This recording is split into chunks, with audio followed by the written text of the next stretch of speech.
Yeah. That documentary like blew the lid off of like the reality of steroids. Prescription Thugs. That's another great one. Yeah. Joe Rogan reaches a new level of hypocrisy after having Derek from More Plates, More Dates, whose entire career revolves around speculating who is natty and who is not. Joe had one of the biggest fake natties in the world on his podcast and did not have the balls to ask the question everyone wants to know: did John Cena use steroids? I literally transcribed the entire 2-hour podcast, and the word steroids was only mentioned once. It's understandable if Joe did not want to ask this question because he wasn't interested in this topic, but it's the complete opposite. He just had the king of steroid speculation on, talking about what other men needlessly put into their bodies. Joe and Derek spent hours gossiping about naked men and what they inject into their butts. So Joe is genuinely interested in this topic. Joe used to be all about asking the most relevant questions.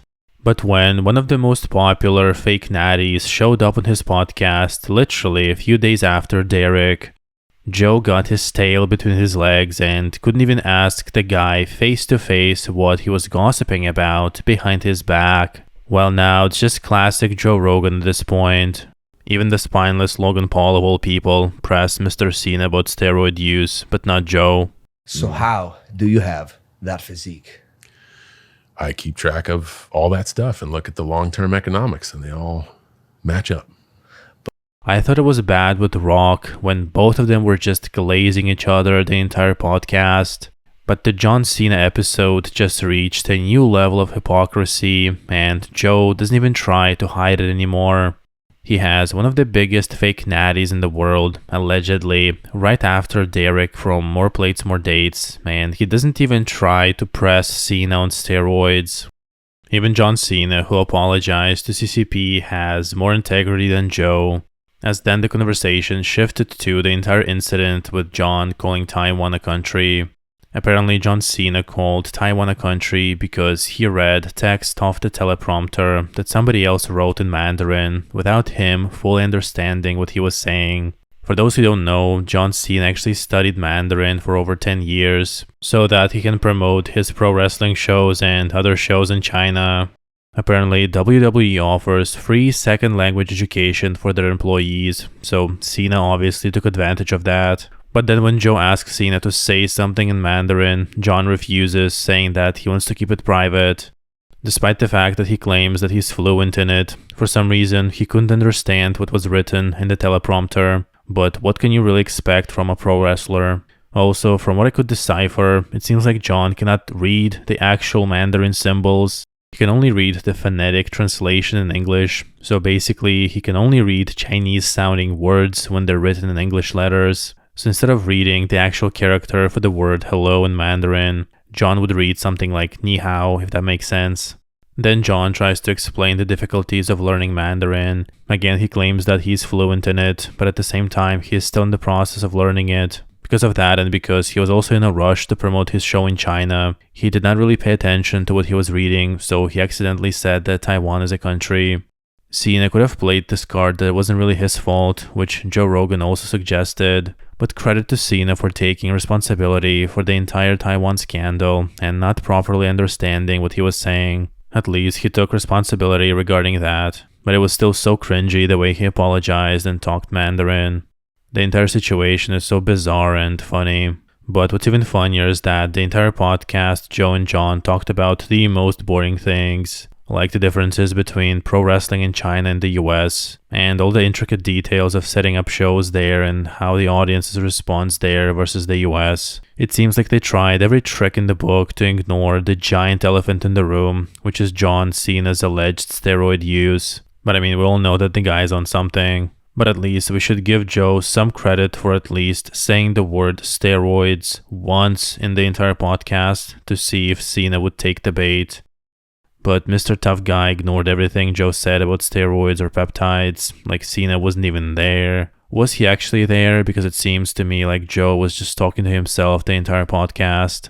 But honestly, I don't understand why John Cena needs to hide his highly likely steroid use. Even some actors recently have come out and openly talked about their steroid use or hormone replacement therapy. For example, Alan Richson is an absolute Chad, and he pretty much admitted in a Men's Health interview that his body transformation was not natural, confirming to all of those who are in the loop what was very obvious. Putting on that much weight that fast isn't natural or healthy.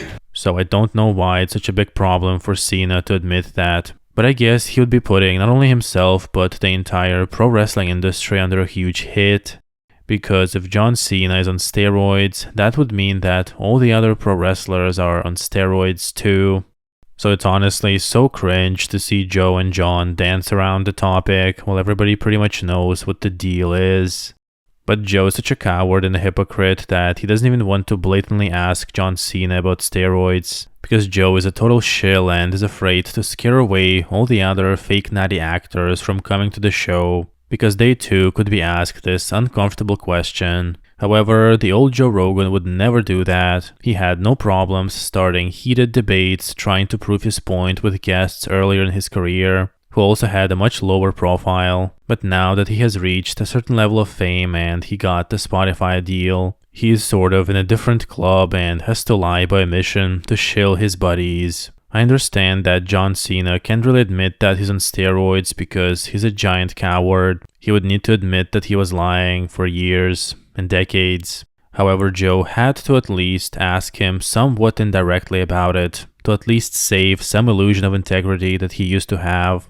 I understand that many young kids watch pro wrestling and John Cena, so it would be heartbreaking for them to know that their favorite Mr. Tough Guy is actually fake, and that his muscles are balloons that will deflate as soon as he gets off the needle. But on the other hand, it's also not good to lie to these kids, because the implicit assumption is that John Cena is natural. He's just that big because he's disciplined and dedicated. He's just that jacked, which creates a completely different type of illusion that's also very damaging. I honestly think that they should all come out and admit that they're on steroids, because by lying about it, they perpetuate the industry and harm many people who are misled by their programs and by false expectations of reality. And Joe Rogan perfectly knows all the arguments about being honest about steroid use. He himself has openly admitted that he's on TRT, but he doesn't even bring that topic with John Cena because, again, he's completely fallen and cannot be trusted. Joe Rogan was one of the most important cultural icons in the last, I would say, 8 years. His rise was absolutely fantastic and he took all of us with him on this wild journey. But after he got the bag, after he got into the club with these billionaires, Hollywood A-list celebrities and pro wrestlers, unfortunately he had to compromise his integrity and now he's going off the rails. And his audience notices that perfectly, which is why since he came back on YouTube, his numbers were pathetic compared to what they used to be prior to the Spotify deal. Unfortunately, Joe became an example of what happens when too much money and too much fame gets to you. And maybe now Joe understands what these sellouts actually go through because he might have become one himself. It's kind of funny how the line from The Dark Knight resonates. You either die a hero or you live long enough to become a villain. So you eventually become the very thing you sought to destroy. Joe started as the White Knight of the counterculture, challenging the corrupt establishment. But now he's unfortunately became one of the horsemen of the AI apocalypse. Again, it's amazing that Joe did not ask the question that actually mattered, as if Joe talked to himself through the entire podcast. Most of the podcast is rather boring as they mostly talked about pro wrestling and WWE and the nuances of the sport. I still can't really wrap my mind around pro wrestling and why this sort of thing would be popular. In essence, it's just male theater and most people know it's scripted. However, these pro wrestlers still hit each other for real, which is what's fascinating. And I gotta admit that I've had a guilty pleasure of watching some of The Rock's wrestling matches, even though they look ridiculous. But I had to do it purely for research purposes. Joe and John Cena mostly talked about wrestling and it just went over my head. And when I thought all hope was lost, John Cena actually talked about something interesting that perfectly shows that he will do anything to get attention. Not only willing to lie about his steroid use, allegedly, not only willing to apologize on a whim, but also willing to walk naked on stage and humiliate himself. And I was stupid enough to say yes. going out naked in the Oscars. I was just on Jimmy Kimmel last night. He's like, man, you want to do this bit? I'm like, dude, I am super tired. I'm on a different coast. He's like, let me send you the bit. And I read it. I'm like, yo, fuck. All right, I'm going to do it. What'd you do? I shuffled out there with an index card over my dick. Oh, that thing. Yeah. Yeah. I gotta give you a cringe warning because you cannot unsee what I'm about to show you. It's nearly naked John Cena on stage for absolutely no reason. Therefore, it's so ironic that so many kids watch him as the ultimate tough guy, while this supposedly manly man is actually a giant hypocritical lying buffoon who will do anything for attention. Very disappointing. So after about an hour and a half of rambling about intricacies of pro wrestling that nobody cares about, John Cena decided to save face and explain why exactly he was humiliated at the Oscars and how he ended up walking naked on stage with only a small envelope covering his private parts. He tries to frame this entire public humiliation act as him taking an opportunity to be funny. However, not only did he completely embarrass himself, even the act by itself was absolute cringe and looked like punishment for something that Cena did to these Hollywood overlords. You can sort of give him the benefit of the doubt that maybe it was a bad joke, it wasn't well scripted, they tried to make it funny but it just didn't work, or the fact that John was in good shape so they wanted to attract more viewership to the Oscars or something like that. Any of these explanations would have been way better than the actual reason John Cena revealed on the podcast. He said that 15 minutes before the show, somebody had this genius idea and it was presented to him and he decided to do it because of his philosophy. If life presents you an opportunity, you better take it. Which is not that bad in itself, but the context of the situation is completely absurd. It just further shows that John Cena is a complete brain-dead, mindless drone who doesn't have any sort of moral compass or self-awareness and would do anything for fame or clout. He himself is obviously embarrassed by it. His entire demeanor when he talks about the situation shows that he is unhappy that it happened. He seems frustrated. So even if we believe John's explanation that he decided to do it himself, it's just the dumbest thing that I've ever heard in my life. If anything, somebody at the Oscars probably wanted to laugh at him, not to make any sort of comedic sketch, but laugh at John. People in the industry probably just laugh at John Cena and see what else he would do for some extra fame or clout, as if he doesn't have enough already. In reality, it was probably something like this. Oh, let's propose the most ridiculous, embarrassing, humiliating skit, John Cena walking naked on stage, and they probably didn't expect him to agree to it. But John, being completely devoid of any brain, thought it would be a good idea. I think it's more likely that it was a punishment for something John did before leaving WWE or something like that. But the good thing is that in hindsight, he understands that he probably shouldn't have done that, so maybe he became smarter because of this. It's honestly one of the most common nightmares that people have. Even I had it as a kid, walking in front of the class to do a presentation and realizing that you're naked. But John Cena made this nightmare a reality. And I'm pretty sure that after this, he completely lost any respect for himself, if there was any left. He's probably so embarrassed that he doesn't even want to have kids, as he publicly stated that he doesn't want kids because it's a huge responsibility. But I guess John Cena is smart enough to realize he doesn't have the right brain capacity to take care of kids, as he is so suggestible, like a kid himself, he can't even take care of himself. He also likes money so much that he wouldn't even spend a dime on his own kids, as he famously said in one interview, "I don't want them, I know the investment that it takes." So the deeper I get into this podcast, the more I start to dislike him. He doesn't want to have kids, yet he's famous largely because kids watch him, which again makes him a giant hypocrite. I know I'm being a little bit harsh, but these huge celebrities are a lot of the time put on a pedestal and pushed by these various behind-the-scenes studios or groups. So these celebrities should be setting a good example for others, especially for kids, like in John Cena's case, and they're just not doing that at all. In fact, the complete opposite. You can argue that John Cena is what you should not be. So no matter how hard they try to hide their moral decay and hypocrisy, it always slips through the cracks for everyone to see.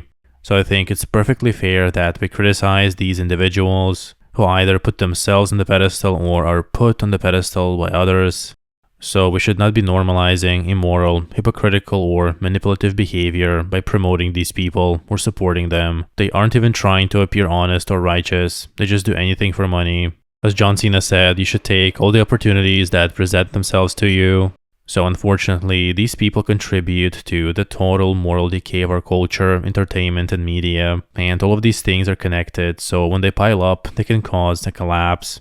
So I think it's totally fair to be harsh towards these people. We need better standards and more accountability for people in these kinds of positions. Before watching the podcast, I already knew that John was not the brightest tool in the shed, and would compromise his integrity and sacrifice anything to be liked. But after watching this podcast, I didn't even know it would be possible, but John seems like an even bigger, mindless buffoon. So the meme of him being invisible takes a much, much deeper meaning, because it's probably the first time John Cena showed us who he truly is. And again, I don't want to sound harsh, but it seems like he's a completely empty shell that is filled with whatever bullshit his boss says. He's almost like a total tool who blindly follows instructions. However, let me know what you guys think and leave your thoughts in the comments, and I'll see you in the next one.